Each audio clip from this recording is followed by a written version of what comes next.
अस्सलाम वालेकुम। क्या हाल है आपके? उम्मीद है कि खैरियत से होंगे। मैं भी आपकी दुआ से खैरियत से हूँ। और सुनाइए। आज दिल चाह रहा था कोई सब्जी बनाऊं, फिर मैंने सोचा ये ले लूं। सब्जियां इतनी महंगी हो रही हैं कि बंदा ले क्या ले। फिर सबसे सही मुझे यही लगी। सही क्या, ये भी 100 रुपए किलो है। गाइस आपको पता है मैं भी मम्मा के साथ काम करवाती हूँ। 100 रुपए किलो है। और बाकी सब्जियां तो अल्लाह माफ करे बहुत महंगी। खैर सब्जियां खाते नहीं, मेरे हस्बैंड नहीं खाते। मैं इसमें खाती हूँ।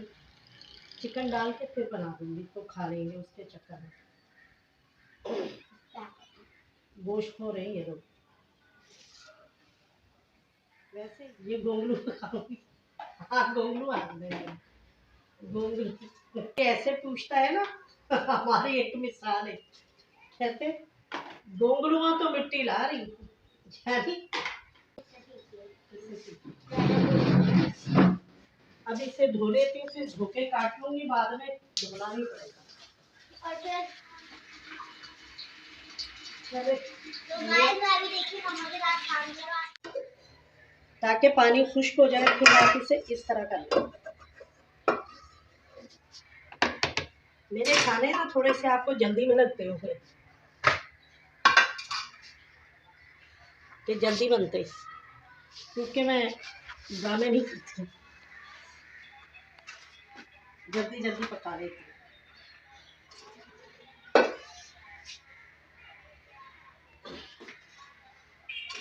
इसमें डालते हम पकवान। रमज़ान भी आने वाला है, आप सबको एडवांस रमज़ान मुबारक। शायद मार्च में है ना सर? अप्रैल। अप्रैल अप्रैल में तो ईद है यार। अप्रैल स्टार्ट है, है स्टार्ट में 2 या 3। ये मैं पका दूंगी ना, मुझे अच्छी सी चाय पिला देना। सही है? सही। ताकि थक गई हूँ मैं भी। फिर अदरक लहसुन ये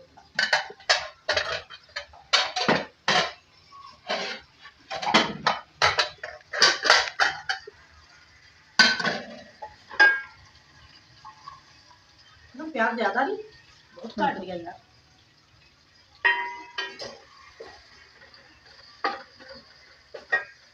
ये बचा लिया, मैं बाद में इस्तेमाल कर रही हूँ। ये मीठा हो जाएगा सारा वैसे। ये घुंघरू मीठे भी होते हैं ना थोड़े। घुंघरू ना मीठे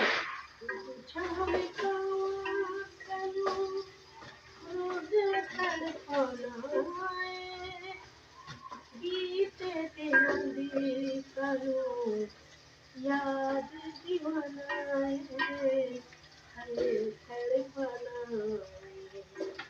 मैं तेन प्यार करा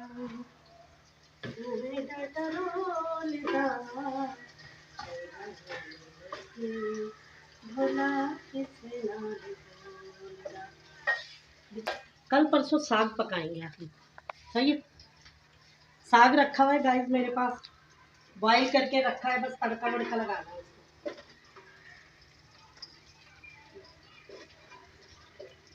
मुझे बहुत पसंद है साग। हम उस साग के अंदर, मैं तो पराठे बना बना के खाती हूँ जब तक साग रहता है। डेली मेरा पराठा तैयार, साग का पराठा। के लोग साग ज्यादा नहीं खाते, हमारे यहाँ से मिलता है साग, लेकिन वो गांव जैसा नहीं, अजीब सा है साग। ये गीला है। प्याज थोड़ा सा इसमें हम नमक डालेंगे ताकि ये जल्दी से ना ब्राउन सा हो जाए, क्योंकि एक चुटकी नमक डाल देंगे ना, ये पानी अपना खुश्क कर देता है इससे।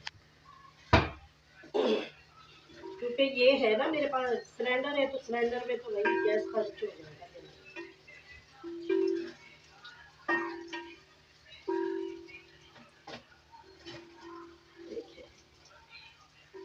आप लोग भी मेरी वीडियोस को लाइक किया करें, सब्सक्राइब लाइक किया करें, शेयर किया करें। हम गांव छोड़ के इतना रोए, उस दिन ऐसे लग रहा था पता नहीं जैसे कोई मर गया।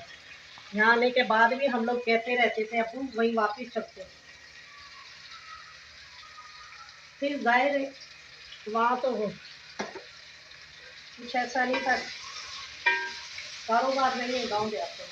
हमारी खेती बाड़ियाँ तो थी नहीं, गांव में एक कारोबार होता। बस अबू वो करते थे पशम की तिजारत, वो लॉस हुआ तो अबू बीमार हो गए। उससे इतने ज़्यादा बीमार हुए कि उन्होंने सदमा ले लिया कि मुझे इतना नुकसान हो गया। फिर वो बीमार पड़ गए, बहुत ज़्यादा बीमार, इतने बीमार हो गए कि उनके इलाज के लिए यहाँ कराची आना पड़ता था। अबू के ना इलाज के लिए हमारी एक रिश्ते में नानी लगती है, वो लेकर आई थी यहाँ अबू को, ताकि यहाँ टीबी का, अबू को टीबी हो गई थी असल में, कि इलाज करवा सके। फिर ये है कि यहाँ पे अबू का इलाज हुआ, फिर गांव से यहाँ आना, फिर यहाँ से वापिस जाना बहुत मुश्किल होता था। फिर कुछ ऐसे अबू चेयरमैन थे, अब ये मैं नाम पार्टी का नाम नहीं बताऊंगी, तो वहाँ एक दूसरे जाहिर है कोई जाती है पार्टी, दूसरी आती है, तो वो उन लोगों को पकड़ दकड़ कर लग जाते। फिर अबू पे फायरिंग हो गई, हम लोग तो बहुत डर गए, बच्चे कुछ हो गया तो क्या होगा।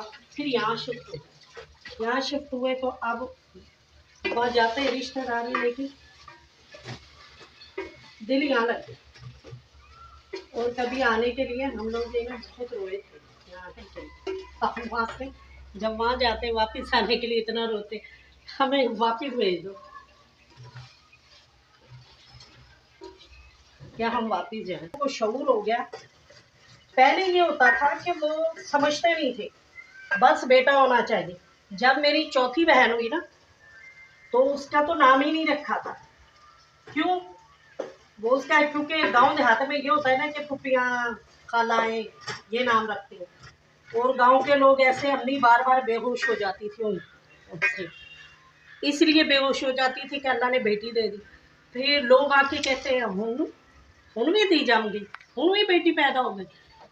फिर ऐसे ये हुआ कि ना मेरे अबू परेशान हो गए, अबू कह रहे यार बेटी हुई है, मेरे घर पे हुई है, इनको क्या मसला है। फिर ये होता कि लोग तो जाहिर है छोड़ते नहीं, आके कहते कि 4 बेटियां हो गई हैं तुम्हारी। फिर अल्लाह ताला ने, अम्मी जाहिर बातें सुनती थी, मर्दों को तो फ़र्क नहीं पड़ता, औरतें ही सब फेस करती। तो अम्मी रोती थी कि ये मेरी वो छोटी वाली सिस्टर ना 6-7 महीने की हो गई थी, 6 महीने की, उसका नाम ही नहीं था। मुन्नी इधर आओ, मुन्नी ये कर लो, ऐसे करके प्यार करते। फिर एक दफ़ा मेरे अब्बू बैठे बैठे कहने लगे इसका नाम कोई नहीं रखेगा, तो सब कहने लगे कि नाम की ना रखिए, वो घर में बोलते की ना रखिए अंदर। फिर मेरे अब्बू ने रेडियो पे ना आपदा परवीन का सॉन्ग आ रहा, फिर अब्बू ने उनका नाम रख दिया आपदा परवीन। फिर उसका नाम अभी भी आपदा परवीन है। तो अब्बू ने कहा कोई नहीं रख रहा ना, तो आज के बाद इसका नाम है आपदा परवीन, उसका नाम आपदा परवीन रख दिया।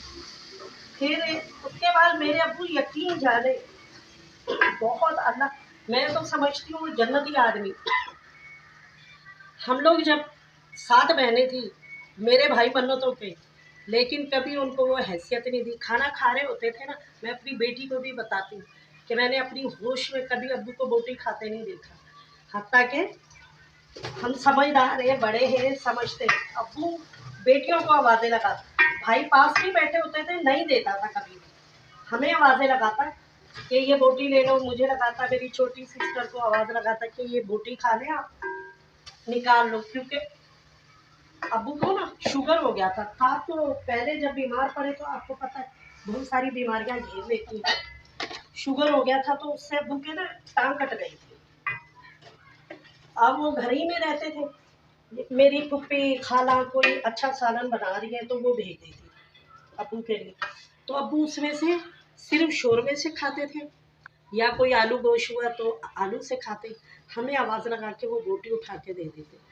मैं ये अब जब मेरी खुद की औलाद हुई है तो मैं ये समझती हूँ कि हमारे बाप कैसे थे, कितने अजीम, कि हमें अपनी मुंह का निवाला उन्होंने खिलाया कभी नहीं। अल्लाह ताला उनको जन्नत में जगह दे। और मैं तो दुआ करती हूँ परवरदिगार मेरे बाप माँ बाप दोनों को जन्नत में आला मुकाम देना, क्योंकि उन्होंने हमारी अच्छी तरबियत की, पाला पोसा। गांव में मैट्रिक पहले आज से 20-25 साल पहले करवा देना बड़ी बात थी। तो हमारे अबू ने पढ़ाने के लिए हमें भेजते थे, हत्ता कि अबू के ताया ने डंडों से मारा कि भाई इनसे तुमने नौकरियां करवानी, इनको पढ़ने के लिए भेज दो। लेकिन वो कभी भी नहीं, वो कहते थे नौकरियां करवानी हो या नहीं पढ़ी लिखी हो। ये हमारी बदनसीबी कि मैंने आगे नहीं पढ़ा, कोशिश भी नहीं की। हत्ता के फुल सपोर्ट थी घर से कि आप आगे पढ़ें ताकि पढ़ लिख के किसी के मोहताज ना हो। लेकिन हमारे वालिदैन की तरफ से बड़ी कोशिश थी कि वो उन्होंने हमें पढ़ने के लिए हर जगह भेजा। वहाँ गांव देहातों में लड़कियों को पढ़ाना सही नहीं समझा जाता था।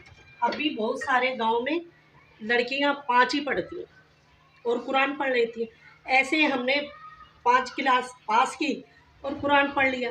फिर अबू ने आगे एडमिशन करवाया। ताया है अबू के, कहने लगे इन बच्चों का कहाँ दाखिला करवाया, सुना है तुम्हें? क्योंकि गांव में तो एक छोटी सी बात फैल जाती। एडमिशन करवा दिया। वो अब्बू कहने लगे हाँ, तो कह रहे तुमने नौकरियां करवानी है इनसे। फिर भाई वो एक उसके हाथ में लंबा सा डंडा होता था, उससे इतना मारा अब्बा को। फिर खैर अब्बा ने कहा ये लोग है ना बुर्का पहन के चली जाया करेंगे, आपको शिकायत का मौका नहीं मिलेगा। हम छोटे छोटे 6 क्लास में बुर्का, वो यूँ पल्ली वाला बुर्का नहीं होता, वो पहन के जा रहे हैं। भाई कुछ टाइम तो गए, लेकिन लोगों को फिर शऊर आने लगा कि यार ये लोग भी जा रहे हैं पढ़ने, हमारा भी एडमिशन। इस तरह लोग लड़कियां जाने लगी स्कूल में। और वहाँ की किसी दिन कभी मैं जाऊंगी, मैं अपना स्कूल भी दिखाऊंगी आपको कि यह हमारा स्कूल है तो करीब, लेकिन बस शौक की बात होती है। इतनी मेहनत की अब्बू ने, अम्मी ने हमारे लिए। तो हम ये आपसे बातें करते करते मेरा सालन भी तैयार हो गया और बड़ा ज़बरदस्त बना है। दिखाएं, ये देखें तैयार हो गया। चले, मैं इमोशनल हो गई थी, आपको ये अब्बा का जिक्र करके ना मुझे दिल में पता नहीं क्यों अजीब सी कैफियत हो गई थी। आप भी उनके लिए दुआ करें मग़फ़िरत के लिए, क्योंकि दूसरों की दुआएं ज़्यादा लगती हैं। और हम तो करते ही हैं, मैं डेली करते हैं, उनको जन्नत में जगह दे, क्योंकि लम्हे लम्हे माँ बाप की याद आती है। इसलिए कभी कुछ खाते हैं तो याद आ गई। अब आम का सीज़न आएगा तो याद आएगी। आम बहुत खाते थे हम लोग अब्बा के दौर में।